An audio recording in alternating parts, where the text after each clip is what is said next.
A igreja hoje, internamente, sofre com perseguições, disputas e até abusos litúrgicos, além da má interpretação profunda da teologia por uma parte de seus membros.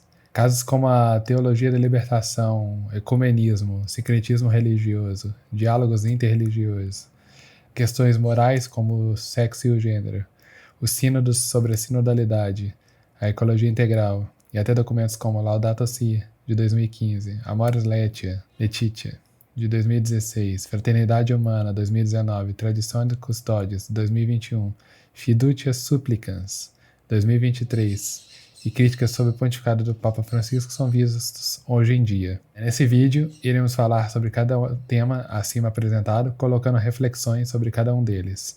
Então, fique comigo até o final do vídeo.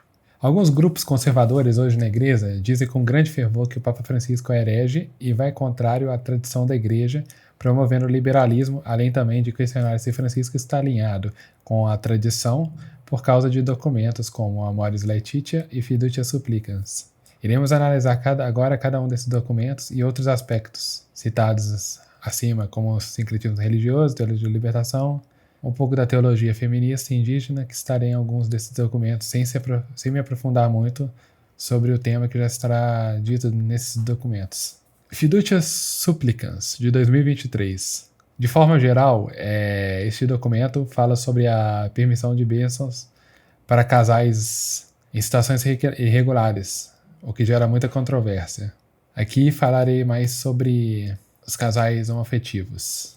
Primeiramente, esse documento nesse quesito, ele fere o primeiro mandamento de Deus, além de ferir também um dos ensinamentos centrais de Jesus: amar ao próximo como a ti mesmo.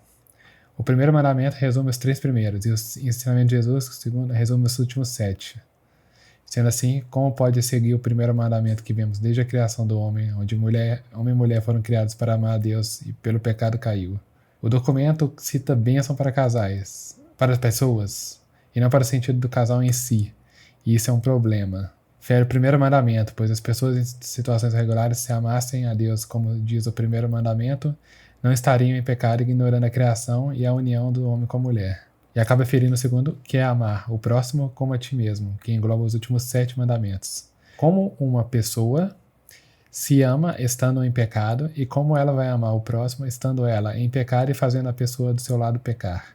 Essas pessoas em situações irregulares, se desejam entrar na vida da igreja e seguir Jesus, devem primeiro se converter e sair desse estado em que se encontram. Portanto, a Fiducia Supplicans de 2023 e que os progressistas aprovam está errada e está indo contra os pilares da igreja.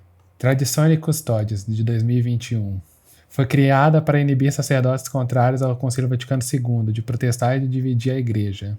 A missa tridentina era usada como símbolo de oposição ao Papa e às reformas, em vez de ser um meio de comunhão, o que causou quase um cisma por parte dos tradicionalistas.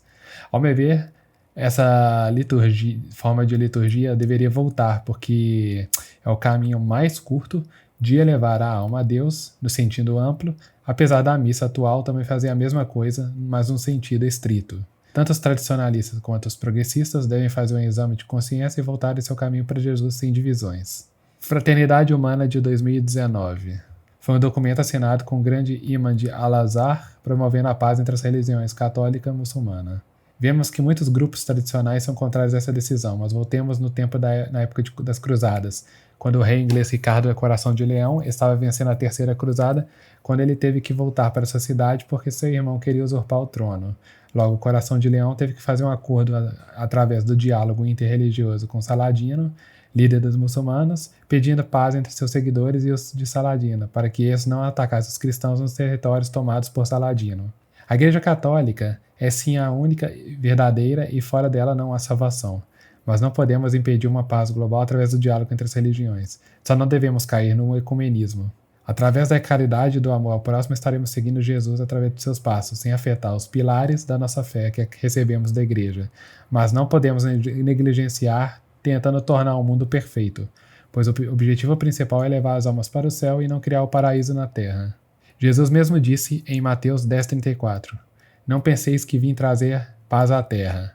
Não vim trazer a paz, mas sim a espada. Ou em Lucas 12:5-1. Vocês pensam que vim para dar a paz à terra? Eu afirmo a vocês que não. Pelo contrário, vim para trazer divisão. Ou também, não vim trazer paz, mas a espada. Aqui Jesus não está promovendo a violência, mas a divisão que seu evangelho causaria nas pessoas, porque isso que inspira a violência, o mal, as guerras, é o demônio. Amores Letitia, de 2016. O problema está no capítulo 8. Acompanhar, discernir e integrar a fragilidade, onde diz que pessoas divorciadas, recasadas, civilmente podem comungar. Mas como receber Jesus corpo e sangue estando no pecado do adultério? Uma pessoa que se divorciou e casou de novo, mesmo fora da igreja, está pecando e fazendo o companheiro ou companheira pecar em adultério, pois não foi feita a nulidade do primeiro casamento. Também diz para as pessoas em coabitação. Morar junto, tendo relações sexuais fora do casamento, é um pecado grave e exige arrependimento e confissão. Estar junto na mesma casa com parceiro ou parceira sem ter o ato conjugal e seguindo a fé na busca pela santidade que futuramente se tornará familiar através do casamento e gerando filhos entre ambas as partes é um sinal de comunhão com Deus e está correto. Portanto, devemos tomar cuidado com a questão dita primeiramente e após, e ficarmos tranquilos com o que foi dito por último. Para essas pessoas que vivem em situações complexas, a igreja precisa orientá-las e fazer com que elas se convertam independente de qual parte for, voltando para o caminho de santidade rumo ao céu. Laudato Si, de 2015. Com inspirações satânicas, coloca o projeto de Cristo, que é a salvação das almas e sua redenção, como algo vazio, promovendo a salvação dos animais e do meio ambiente no lugar do ser humano, tentando fazer do mundo um paraíso terrestre, esquecendo que o nosso fim último não é essa vida, mas a vida eterna com Deus que está no céu. Perverte toda a doutrina da igreja e seus pilares, fazendo com que o irracional fica acima do racional. O objetivo central da Igreja de Cristo não é mais a salvação das almas, e sim das plantas e dos animais, como citei anteriormente. Perverte os ensinamentos dos santos, como Santo Tomás de Aquino, seja por maldade ou ignorância. Utiliza-se de uma arma poderosa contra o demônio, que é o Santo Terço, para profanar os mistérios da vida de Cristo. Infância, morte, ressurreição e ascensão, descida do Espírito Santo, assunção de Maria e sua coroação no céu, utilizando-se de meio ambiente e ecologia, e muitas coisas piores. Essas pessoas realmente conhecem a Deus? Talvez nunca irão conhecer, a menos que se convertam quanto antes.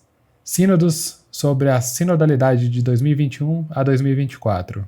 Não deve haver ordenação de mulheres, pois devemos respeitar a tradição. Jesus escolheu homens para segui-lo, e mais tarde para pregar o evangelho pelo mundo, como em Marcos 16:15. Vão pelo mundo todo e preguem o evangelho a todas as pessoas. Em relação ao fim do celibato sacerdotal, é um perigo iminente. A pessoa que foi ordenada, sacerdote, o fez para dar sua vida pela igreja para se dedicar inteiramente a Deus e à comunidade em que foi designada. Já a aceitação de padres homossexuais é vista como algo contra a criação e contra a autoridade de Cristo. Viver no pecado é viver na morte. Não existe a possibilidade de uma pessoa ordenada sacerdote estar junto de Deus vivendo no pecado? Não tem como essa pessoa não pecar sendo sacerdote de Cristo. E se ela deixar de pecar, é porque ela se converteu e não é mais homossexual e agora está na graça. Sincretismo religioso. Ao misturar elementos pagãos durante uma missa, que é o caso mais comum que vemos hoje, os padres e as pessoas que assistem a essas missas acabam cometendo sacrilégio e profanação ao sagrado. Por parte dos padres, bispos e etc., acabaram por perder a fé na verdade que é Cristo, sendo influenciada pelos inimigos da alma, como o mundo e o demônio, não seguindo os pilares da fé católica, o que faz com que os fiéis que está presente na missa acabam por relativizar tudo isso que está acontecendo e achar que é algo comum, perdendo a centralidade que é Cristo. Acabam por cair na idolatria de forma mais fácil por não ter um bom pastor que as guie. Portanto, esse é um mau caminho que devemos evitar para chegar na vida eterna e na comunhão com Deus, nosso objetivo principal. Teologia da libertação. A famosa opção preferencial pelos pobres que os coloca no lugar de Cristo, ocasionando numa idolatria, onde se utiliza uma análise marxista para isso. Jesus não é mais apenas libertador do pecado, mas sim de opressões políticas, sociais e econômicas. Uma teologia que inverte todos os valores cristãos, negando toda a doutrina e os evangelhos, distorcendo para o mundo natural as verdades de Cristo. Finalmente, e terminamos de analisar os documentos e alguns casos como a teologia, as teologias e o sincretismo, assim como o sínodo sobre sinodalidade. Expus minhas reflexões e comentários sobre cada um desses temas e agora deixo para vocês que comentem abaixo o que vocês acham sobre tudo isso. Não deixem de se inscrever no canal para mais conteúdo como esse e clique no botão de curtir e compartilhe com mais pessoas este vídeo. Até mais!